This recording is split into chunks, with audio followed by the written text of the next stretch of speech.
Welcome, everyone, to the Leadership in Quarters podcast, the interview series where leaders come to share their perspectives on different leadership topics. I'm Josh Selden, and today's guest is Angeline Constantinou.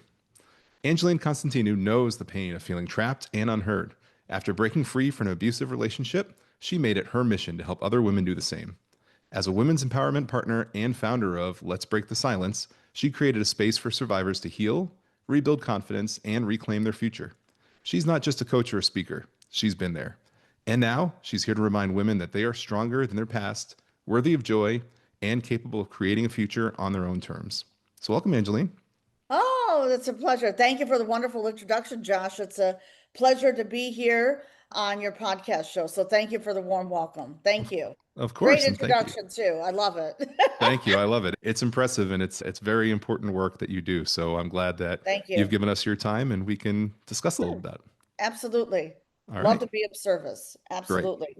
Perfect. So I do want to set the stage for everybody. I'd love to talk a little bit about how we can lead, lift, and empower people, especially women, to create that ripple effect and change for women, obviously in the workplace and outside the workplace. Oh, absolutely. That's so important. I think it's something that we need to ground everybody on how to effectively do that, because a lot of times we assume we do it the right way, but understanding our actions and how we do things may not always translate to what we intend. I agree. It's important. I know for me, I used to work in corporate America. So I came from corporate America and I was very successful, earned six-figure income, but there was something inside of me, that silent little, your intuition is telling you I'm made for more and not just working in sales and making money. I'm here to create impact and empower women because I worked in the workplace and women to this day, some women, like in the workplace, are treated differently than men. Statistics show that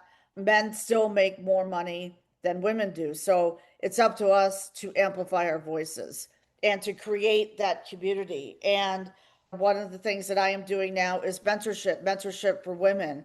And I was recently invited to Dubai. Now, this was a leadership conference for women. And so the organizers of the event asked me to moderate two women's panels Wow. talking about the workplace. And I can tell you in the Middle East, it's eye-opening. I bet. And I'm very happy that I moderated that event because women are speaking up. They're amplifying their voices. They have a voice in the workplace, and over 100 women received awards on the gala night Wow. for stepping into leadership. And that is a process. Stepping into leadership is a process, and it's one of the biggest catalysts for women's success. I was honored to be there. And what starts with the first thing is to believe in yourself and to surround yourself with other women who are on a higher caliber level, Right. meaning you have to believe in yourself. They believe in you, but you have to believe in yourself. But that comes from within. Right. So when you believe and have faith, it opens new doors and new opportunities for women. There are more women now in the workplace, and women need mentorship. There may be a situation like for me, I went through domestic violence 17 years ago. Right. So for me, I didn't have that protection at that time. But now, what I am reading and what is necessary today is for more women to speak up in the workplace. So let's say that they've been through domestic violence. It's important for them to speak up because their boss may not be sympathetic or they may be triggered for some reason. And that happened to me actually. Really? This was before I filed for divorce. I was working in corporate America making six-figure income, but I was being triggered like crazy because I couldn't hold down a job. And that was the old version of me. So the new version of me is that I get to mentor other women who are seeking community because it's important for women now to come together. And when I was in Dubai, that's what happened. I met women from all over the Middle East, from Jordan, from Saudi Arabia, from Egypt, Dubai, of course, women from all over coming together. And it was so empowering for me because for me, it was very uplifting. And when you uplift and empower other women, it creates a ripple effect, especially in the workplace. So with mentorship, I love that intro that you had. So can Good. we dive a little more into the importance and the impact of mentorship in the workplace, especially for women, and how Mhm. successful mentorship leads to the success of women in the workplace? Yes, I can touch on that. Yes, absolutely. It is so important to have that mentorship. As far as the workplace is concerned, it's very important that women are treated equally and not be shut down. If there's a situation at home, this Mhm. actually happened to a colleague. So this is a former employer that I used to work for. There's women who work there in the workplace, but not enough of them speak up. And I found some women want to start their own businesses, but they're afraid to speak up because they're afraid that the employer is going to fire them. Or there were a couple of women who I met who actually went through domestic violence. Hmm. And while I was not mentoring them, they needed a mentor Right. because there's so much masculinity in the workplace. And I'm glad we're talking about this. There's so much masculinity. Like the male boss is not going to understand Right. what the female is going through. Like I said, maybe she was triggered. Maybe he told her something and that triggered her. So there needs to be more protection and laws in place for women who have gone through domestic violence. Like Mhm. for me, I was able to hold my own with this company and I worked for them for 2.5 years and I left last year because I had a bigger calling. I had a bigger calling to lead and empower and help women rise up. So they can do that through tools and techniques, which I teach in my coaching program, healing tools and techniques that I implemented for my mentor, and that can help them manage their anxiety. Anxiety is so common now in the workplace, especially for women. Right. There's a lot more pressure now on all socioeconomic levels. So it's happening to everyone because now, let's say you have a couple who's married and they have children, this financial pressure because they have a house, they have a mortgage, and you have the soccer mom, and then plus she works full time. There's a lot of pressure. There's a lot of pressure on the woman to wear many hats. When I was growing up, my parents owned a successful luncheonette and candy business. My mom was home a lot, but now you find that women are working harder. They have to work really hard. Mhm. I know one of my former colleagues, she filed for disability because of domestic violence, Wow. but she had grounds. So now she's collecting a salary. She's still being paid a salary. And that's good. That's important. Like I said, we do need to have more programs and more support for women. We need a lot more support for them, especially in the workplace. Right. So So for women who don't feel like they can speak up, is it better for them to seek out a leader who can create that psychologically safe environment so they feel safe speaking up? Or should they go seek out a mentor instead of banking on their leader creating that environment? And what successful ways are there that people can go seek out a mentor on their own? that's what I did. I Mhm. sought out a mentor on my own on social media. Wow. So I had a mentor and I work with women. Yeah, Mhm. I have a woman mentor right now, and she worked in corporate America. She did the same thing I did. So basically, seek help because you can't do this alone and find a community. Find a community of sisterhood that will support you in that navigation process because finding a mentor in the workplace, it's not going to happen. From my experience, it didn't happen for me. There are some companies who have programs for mentorship for women who are going through some hard times in the workplace, but overall, seek mentorship outside. Plenty of Such resources available. I think it's a great different perspective that you bring to that because I know at least coming up in the company that I work for, it's always been said that mentorship is available, but they coach you to look within the company. And so They the do. thinking that you want to find that mentorship outside of the company is a great different thought process, and I think something that a lot of people can go do now that isn't something that it's not their first reaction when they're looking for a mentor because it's not what they're taught. They're not taught in the workplace to look for a mentor. It's different. A manager manages you.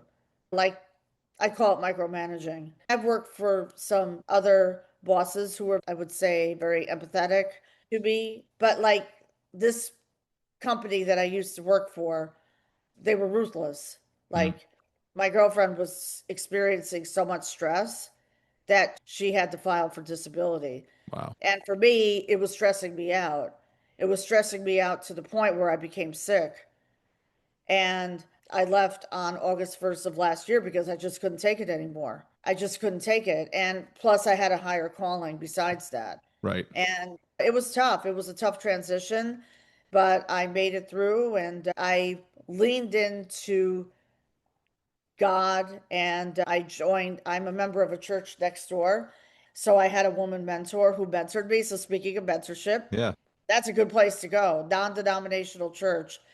And it was amazing. They had women's lunches, they have women's tea, and we gather and we pray. And that means a lot for me, that's everything. Yeah.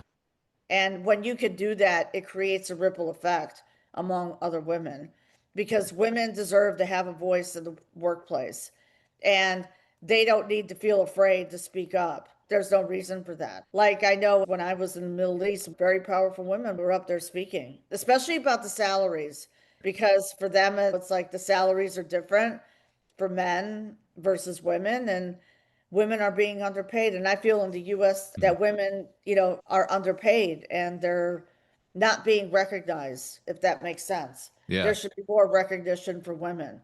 But seeking mentorship outside, I highly recommend it because Mhm. that's what I did. And don't be afraid to do it. Just do it. Make a Right. plan and do it. And I know what you're saying. Like my former employer offered, oh, yeah, you could have mentorship on the inside, but that's something that I never pursued. I never did that because Right. I feel that you should seek mentorship outside because it's impartial, Mhm. meaning it's not in the workplace, it's outside.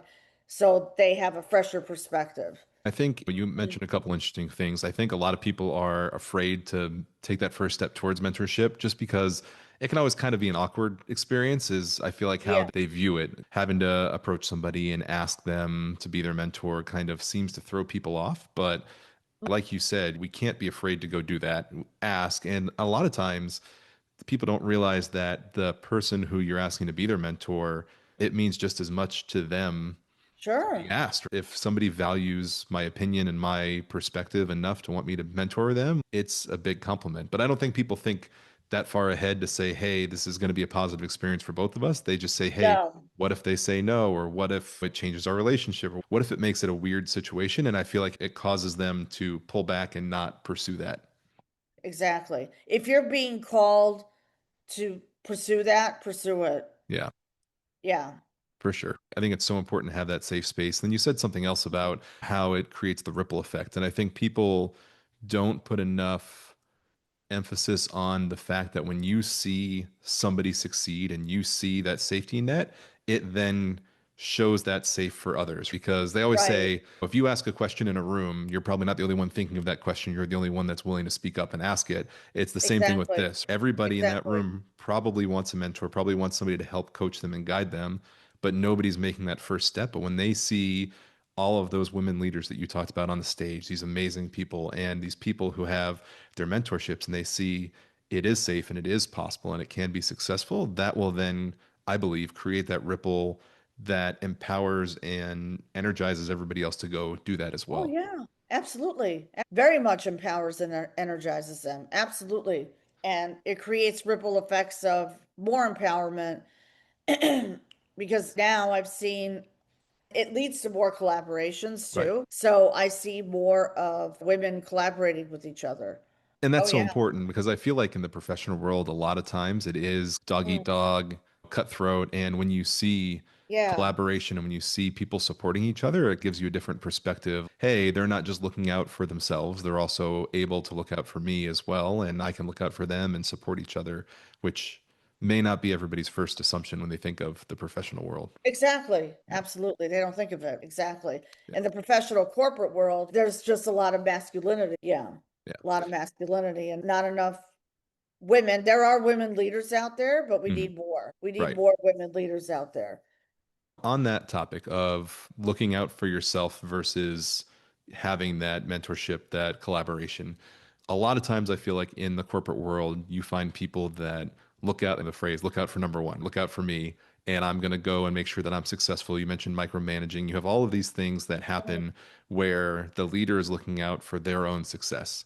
But how can a leader empower others to succeed, and how does that positively reflect on the success of the leader themselves? So to me, it's a different mindset shift. It's not, I'm showing you what I can do, and that's why Right. you should think highly of me. I'm showing you how I can build other successful people, and that in itself will show you that I am a successful leader. Exactly. It takes a village. It takes teamwork. So instead of thinking about yourself, what is in it for your team members? What's in it? You have to make it about them. You have to be able to lead with compassion, conviction, and not make it all about yourself and, oh, I'm going to get ranked and all this other stuff. That doesn't work. Forget it. So you have to make it about your team, about your organization. So let's say like you have a team of 12 people, and it has to be equal for the men and for the women, and not to have women singled out. So that would be my take on it. Because I have been in other management positions in the past, so I always made it about them. Yeah, I make it about them. What are your goals? What are you working on? Why are you here working for this company? What is your why? And that's very empowering because it gets them thinking, okay, she makes sense now. I'm just not here every day to just work a mundane job.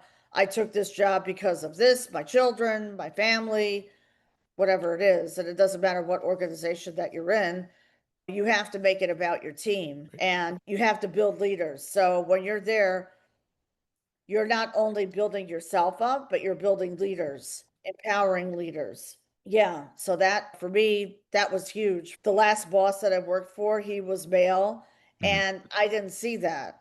So there needs to be more of that, more compassion. Make it about the team and have a session.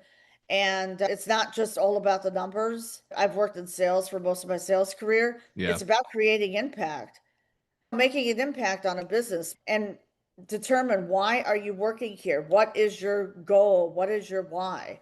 And once you're able to instill that upon them, then you have a winning team. There's not a day that goes by, like I'm on LinkedIn a lot. There's a lot of toxicity in the workplace now. Yeah. It's There just is. become, like you said, more ruthless, cutthroat.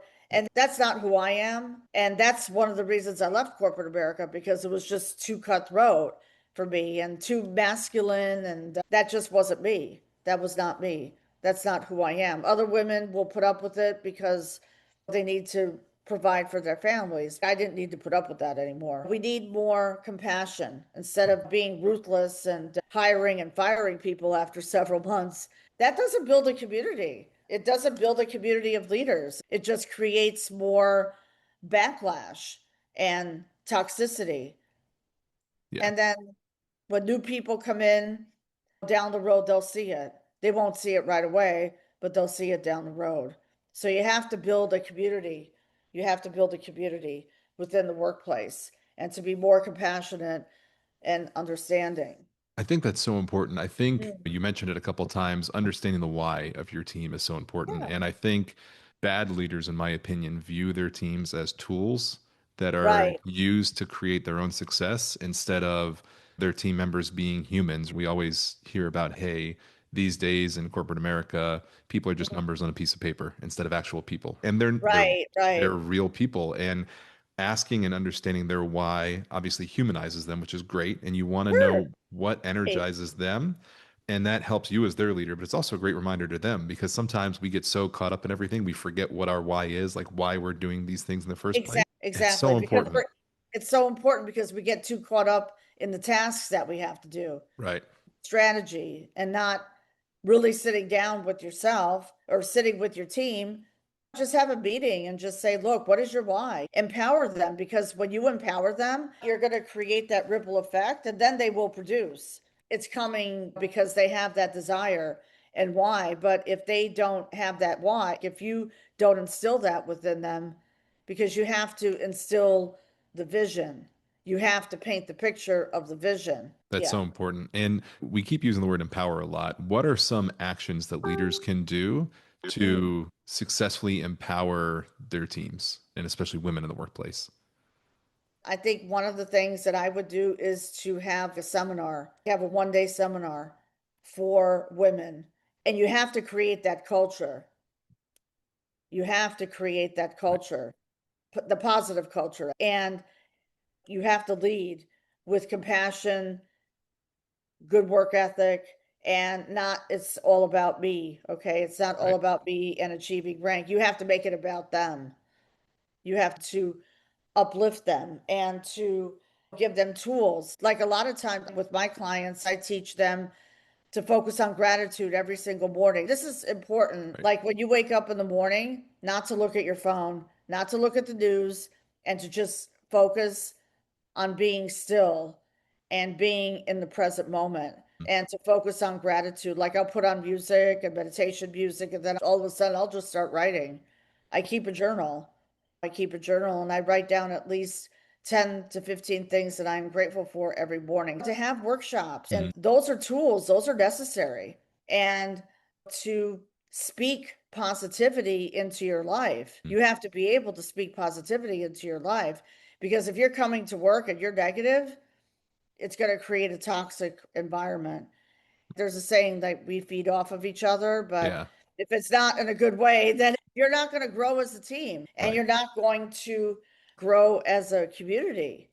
Yeah. You have to be able to, lead with compassion and to make it about them and to have them focus. Let's sit down. What are you grateful for today? Make it different. Make yourself different from other people, from Right. other leaders. And then you'll be able to build other leaders Right. and they'll help you grow your business and then they'll want to be there because the turnover rate in corporate America is horrific every 6 months. Yeah. I think you mentioned two things that I loved hearing. One is that there's a term for it called emotional contagion. And Yes, it's that our emotions are contagious, just like the flu or a cold would be. And like you sure. said, when you come in with negativity, it spreads. It spreads like a cold will. And people need to realize that, because especially as leaders, when you're there and everybody looks up to you and you come in and you're upset or angry or you have a short fuse, like it's going to spread to everybody, because everybody's going to be on edge, because if they don't get their stuff, then they may be the one to set you off, so then they're going to be hard on the people who need to get them their stuff, and it just spreads like crazy. The other thing that I think helps counteract that, you said, is the time to pause and reflect on what we've done and what we have Mm, gratitude for, and not just, I feel like we are built as humans to always focus on what we haven't done and on what we don't have. And social media right. has perpetuated that thought process a ton. But what you said is something I actually do with my teams, usually around like the end of the fiscal year and at the end of the calendar year, where I say, hey, stop for a second, reflect on everything you've accomplished. Right. Because in the corporate world, you do what you do, and then you finish the job and you don't even have time to enjoy the fact that you Reflect. You have to succeeded. reflect. Yeah, because it's just on to the next fire. And so Oh, yeah. Oh, yeah. gratitude and reflection and taking that time to think about what you have done, what you do have in life versus just going on. Right. Hugely important point that you brought up. I love that. Thank you. Thank you very much. Yeah, Yes, gratitude and reflection. Reflect on the day and focus on what you do have, not on right. what you don't have. Exactly. I went through a training and I started doing it. I actually, as we talk, I've dropped off. I need to start doing it again. But it was one of those things that they said, when you go home, ask your family what was the Mhm. best part of your day, I love because it. we all Love it. have bad days, things happen, but there's always Sure, sure. something that you can say, hey, something positive happened today, even if it's a terrible day, something positive happened. And I think as we start getting people in that mindset, we Mm. can help improve a lot of these things that happen. Oh, sure. Absolutely. Create a better work environment. Absolutely. Exactly. It all starts with you. So look That's within and reflect. that's right. We can't hold anybody else accountable until we can look within and take care of our own stuff. Exactly. Absolutely. Angeline, it's been great. Do you have any final comments or points for anybody before we go? Yeah, final point is, first of all, thank you for having me on your show. Of course. So let me just say we uplift and we empower women. And when you uplift and empower women, especially in the workplace, instilling those values and instilling gratitude and reflection, the world opens up for you. Right. Abundance opens up for you because we deserve to live an abundant life filled with joy and happiness. So focus on gratitude, focus on what you are grateful for, focus on what you do have right now, and how you can make yourself better. You can create that ripple effect. So that's my message. Perfect. That's great. So, anybody who's been watching this, obviously, you can like, follow, and subscribe to the podcast, found on all the podcast platforms that we have. Subscribe to my Instagram at Leading Quarters, my YouTube page at Leading Quarters, and email me with any questions that you may have or ideas you may have for future episodes at leadingquarters@gmail.com. Any extra questions or information you may want from Angeline, you can contact me there as well, and I can help you get a hold of her. I will also make sure that we have all of her information in the description area of the podcast, so you can get a hold of her LinkedIn page, her website, anything that you're Absolutely. interested in, because obviously this has been about a half hour snapshot out of the greatness of who you are. So I want to make sure Thank everybody you. has the opportunity to dive further in and see. But Yes, Angeline, I really appreciate you coming on today and sharing everything with us. I think everything that you brought up, especially around women's success and support and uplifting them and mentorship, is so important. And they're things that are game changers that people just brush over, right? They're the things that people don't exactly. seem to value or think are important, but they are so critically important. So I really appreciate you bringing all those up and making everybody aware of them. Oh, thank you so much. Thank you. Yeah. Well, Let's thank you. spread awareness. Yes. Absolutely. Let's do it.